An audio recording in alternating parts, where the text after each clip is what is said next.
거룩한 내맡김 영성 18. 하느님께 자신의 모든 것을 내맡겨 드리려면 2. 어떻게 하면 하느님을 뜨겁게 사랑할 수 있을까? 당신은 하느님을 사랑하는가? 사랑한다면 얼마나 사랑하는가? 그분을 참으로 뜨겁게 사랑하고 있는가? 그분이 안 계시다면 정말 못 살 것 같은 깊은 절망적 느낌이 드는가? 그분으로 인해 늘 기쁘고 그분으로 인해 행복이 넘쳐나고 그분으로 인해 삶의 참 의미를 느끼는가? 만일 그렇지 않다면 당신은 하느님을 사랑하지 않는 것이다. 하느님을 사랑하지 않고 더 나아가 진실로 뜨겁게 사랑하지 않고서는 그분께 내맡길 수 없다. 절대로 내맡길 수 없다. 아무리 어린 사람이라 하더라도 또 어떤 조건도 내걸지 않는다고 해서 아무나 가볍고 쉽게 하느님께 자신을 내맡길 수는 없다. 야곱의 씨름처럼 창세기 32장 25절 하느님과 씨름을 해야 한다. 나는 나 자신과 나를 통하여 하느님께 내맡긴 분들을 보면서 그 사실을 확인했다. 혹시 스스로 생각하기를 하느님께 완전히 100% 다 자신을 내맡겨 봉헌서약 미사까지 치렀다 하더라도 단 1%라도 내맡겨드리지 못한 부분이 있다면 머지않아 삶의 모습을 통하여 그 증거가 서서히 드러나게 된다. 하느님께서 그렇게 드러나도록 해주신다. 참으로 하느님을 뜨겁게 사랑하는 사람만이 자신을 하느님께 내맡겨드릴 수 있는 것이다. 그리고 무엇보다 하느님께서 그 사람의 모든 것을 기쁘게 받아들여 주신다. 자신을 적당히 좋아하는 남성에게 자신과 자신의 미래를 쉽게 내맡기는 어리석은 여성이 있을까?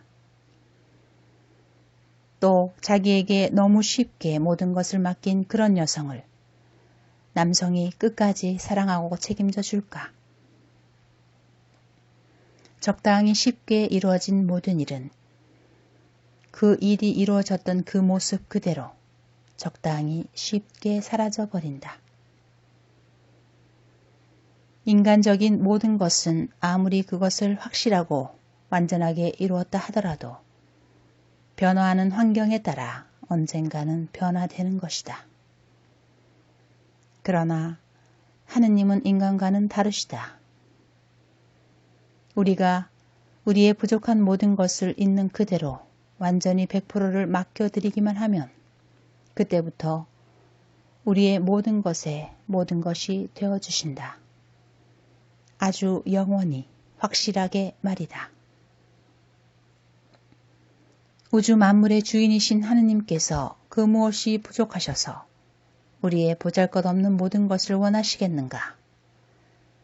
당신은 당신이 소유한 그 모든 것들 중에서 하느님께 자랑스레 내드릴 그 무엇이 있다고 생각하는가? 그 잘난 미모와 건강, 그 대단한 체력, 그 똑똑한 별 볼 일 없는 짧은 머리와 재주, 그 잘난 자식들, 그 밖에 무엇을?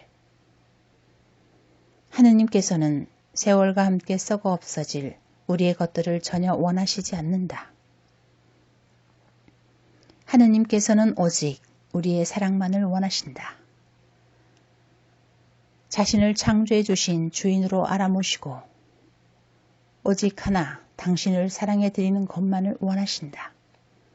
사실 하느님께는 그것조차 필요 없으시지만 말이다.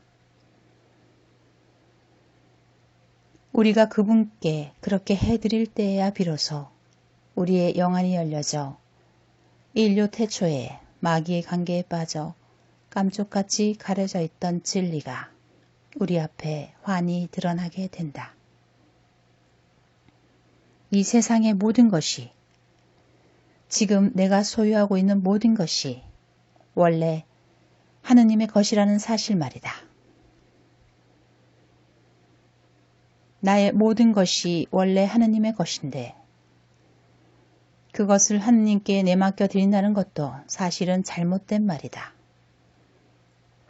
먼저 그동안 내 것을 내 것이라고 잘못 생각했던 우리의 도둑놈 심보를 하느님께 용서 청하고 그저 단순히 주인님 받으시옵소서라고 말씀드리는 것이 더 타당한 것이다. 그러나 하느님께서는 우리에게 그것마저도 생각지 않으시고 그저 우리가 당신의 사랑을 청하는 것만을 바라신다. 사랑하올 나의 주인님, 제가 당신을 뜨겁게 사랑하게 하소서 하고 말이다. 나도 처음에는 하느님을 사랑하지 않았기 때문에, 내 안에 하느님을 사랑하는 마음이 없었기 때문에 그분을 향한 사랑을 먼저 간절히 청했었다. 이 세상의 모든 조물의 관계는 사랑으로 맺어진다. 생물뿐만 아니라 무생물까지도 관심과 그에 따른 사랑으로 관계가 맺어진다. 사랑 없는 존재는 이미 그 존재성을 잃어버린 것이다. 사랑 자체이신 하느님께서 당신 모습으로 창조하셨기 때문이다. 창세기 1장 27절. 사랑하는 사람을 간절히 원할 때 우리는 어떻게 하는가? 당신이 사랑의 경험이 있다면 잠시 당신의 과거로 돌아가 보시라. 그 사랑을 얻기 위하여 자신이 어떻게 어느 정도 정성을 기울였었는가? 하느님에 대한 사랑도 마찬가지다. 그것을 얻기 위하여 온 마음과 힘과 목숨까지 다하여야 한다. 신명기 6장 5절.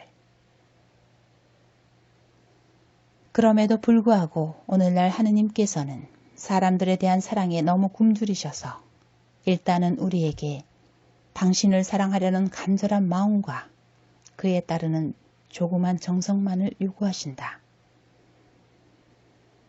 내가 하느님을 향한 사랑을 청하면서 바쳤던 거룩한 내맡김의 화살기도,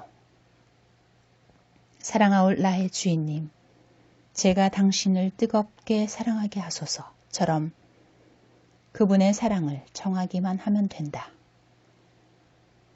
하느님은 처음부터 지금 이 순간까지도 우리를 사랑하고 계시기 때문에 우리 편에서 그분에 대한 사랑을 청하기만 하면 되는 것이다.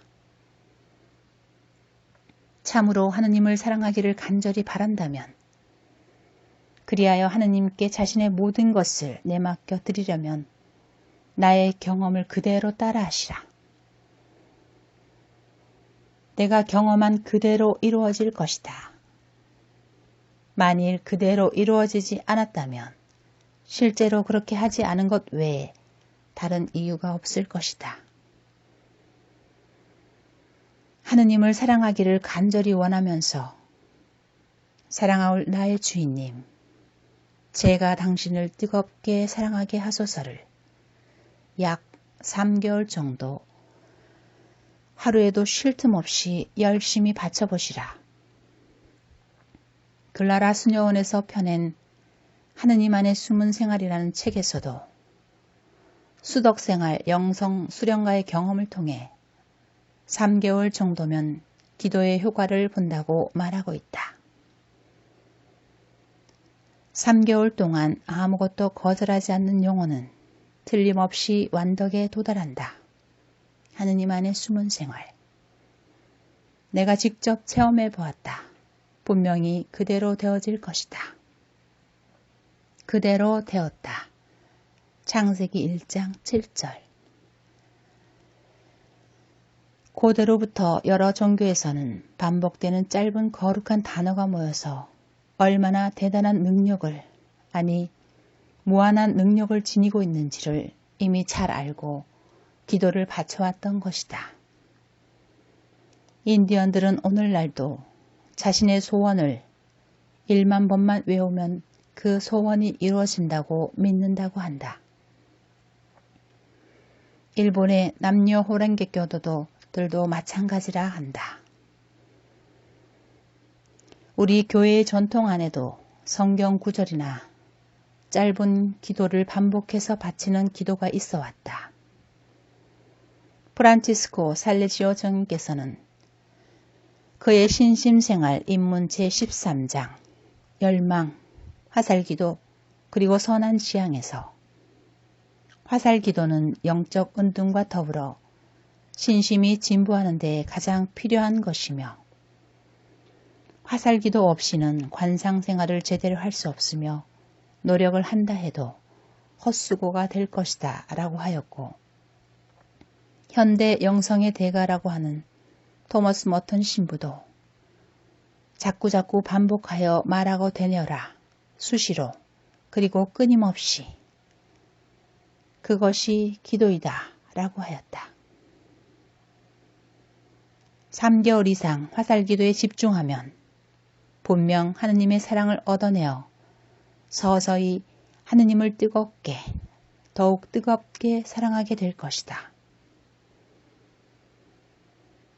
전능하신 하느님을 얻을 수 있다는데 약 3개월을 꾸준히 기도할 수 없겠는가? 바쁜 현대생활이라 하여 그것이 그리도 어렵단 말인가? 그 옛날 안악들이 남편이나 자식의 큰 일을 위해 꼭두새벽에 일어나 목욕 재개한 후 정화수 한 사발 떠놓은 다음 신령님께 손바닥에 지문이 닳아 없어지도록 싹싹 빌며 100일 기도를 올린 얘기를 모르는가? 잠시의 이 세상의 일을 위해서도 그러한 정성을 기울이는데 자신의 영원한 복락을 위해서 그 정도 한 가지의 정성을 기울이지도 못한다면 아예 지금부터 신앙생활을 중단함이 더 낫지 않을까? 나는 하느님을 얻는 여러 가지 방법, 순교, 헌신적 봉사 등 그 중에서 이 방법이 가장 쉬운 방법이 아닌가 생각한다. 이 방법으로 하느님을 진실로 뜨겁게 사랑하게 될 때, 그때야 비로소 자신의 모든 것을 하느님께 기꺼이 내맡길 수 있는 것이다. 사랑하올 저의 주인님, 제가 당신을 뜨겁게 사랑하게 하소서. 그리하여 제가 당신께 저의 모든 것을 기어이 내어 맡기고, 그러므로 제가 오로지 당신만을 따르게 하소서.